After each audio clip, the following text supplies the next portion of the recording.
Ada kejadian pria dan wanita berkomunikasi intens. Lalu wanita tersebut takut kepada Allah. Dia mengatakan intinya kepada si pria, saya harus pergi. Saya takut kepada Allah. Datanglah engkau dengan cara yang benar dan bertobatlah kepada Allah. Waktu berlalu tanpa niat menunggu pria tersebut, pria-pria yang lain datang untuk melamar wanita ini. Tetapi wanita ini enggan menerima. Dan datanglah si pria awal yang wanita ini tinggalkan karena Allah. Akhirnya datang dengan cara yang benar dan akhirnya menikah. Apakah ini membuktikan bahwa takdir akan sampai hanya saja caranya seorang hamba melewatinya dengan cara yang halal atau diharamkan oleh Allah Subhanahu wa taala? Maka jawabannya adalah apa saja yang telah ditetapkan oleh Allah di dalam kitab Allahul Mahfuz 50.000 tahun sebelum penciptaan langit dan bumi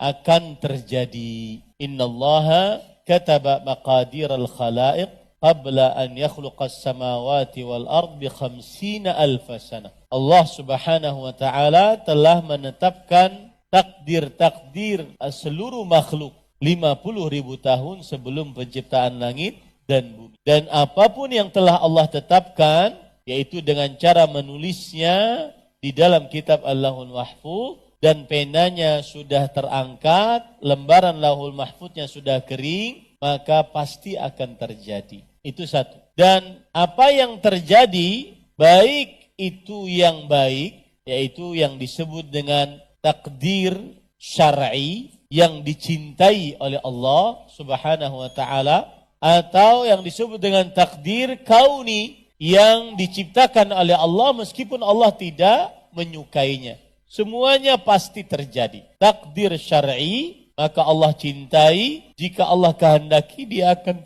terjadi. Takdir kauni, maka pasti terjadi, baik Allah cintai atau tidak Allah cintai. Maka kalau ditanya, apakah ini membuktikan bahwa takdir akan sampai hanya saja caranya seorang hamba melewati dengan cara yang halal atau yang diharamkan? Iya, semua yang Allah tetapkan pasti akan terjadi. Ya. Nah, yang Allah tetapkan tadi sudah saya jelaskan. Ada yang Allah sukai, yang disebut dengan iradah syar'iyah, diniyah. Allah sukai orang beriman, Allah sukai orang sholat, puasa, zakat, haji. Maka yang disukai oleh Allah, jika Allah menghendaki terjadi, terjadi. Di sana ada iradah kauniyah qadariyah, keinginan Allah yang apabila Allah berkeinginan, maka Allah cukup mengucapkan kun. Innama amruhu idza arada syai'an an yaqula lahu. Sesungguhnya perkara Allah, apabila Allah menginginkan sesuatu, maka Allah mengucapkan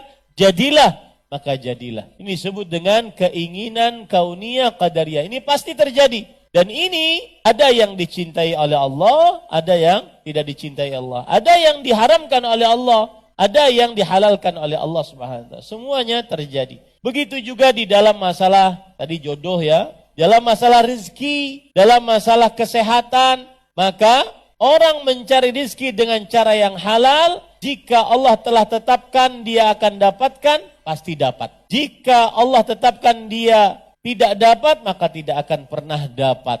Orang mencari rezeki dengan cara yang haram, tetapi Allah Subhanahu wa taala sudah tetapkan, maka pasti dia dapat. Tapi dia berdosa atas perbuatan haramnya tersebut. Rasul sallallahu alaihi wasallam bersabda, "I'lam anna ma asabaka lam yakul liyukhti'ak." Ketahuilah apa yang menimpamu, yang kamu dapatkan, kalau memang itu sudah takdirmu, tidak akan pernah meleset darimu. Wa anna ma akhta'aka lam yakul liyusibak. Dan ketahuilah apa yang belum kamu dapatkan meleset darimu, karena memang belum takdirmu, maka tidak akan pernah kamu dapatkan. Wallahu a'lam.